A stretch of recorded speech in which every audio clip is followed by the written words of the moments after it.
Napalakasan ng palakas yung hangin at ulan.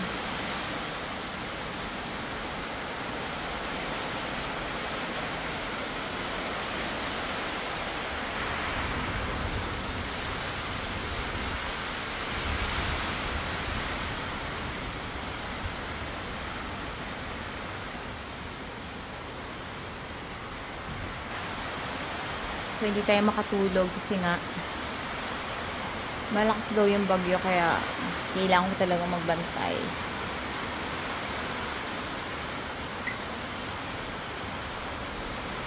Siyempre sa mga ganitong sitwasyon hindi pwedeng baliwalain lang, lalo na ako.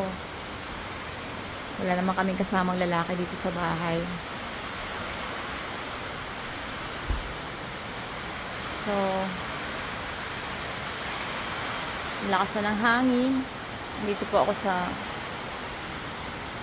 attic ng bahay ko, which is third floor and then attic.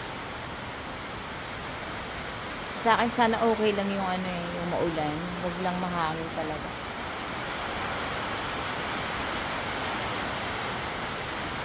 Kasi nga dito nga sa attic ko, ito ang dumi na Kasi nasa attic ko ganito nga tsura niyan,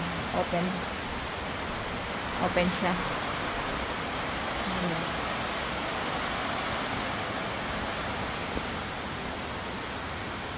So, dito naman, nagkakatubig lang dito sa area na to kapag talagang sobrang hangin.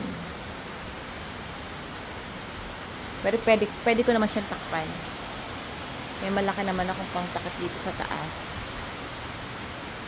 Sa tiyanek ko nga dito, okay naman siya. Hindi pa pumapasok yung tubig dito.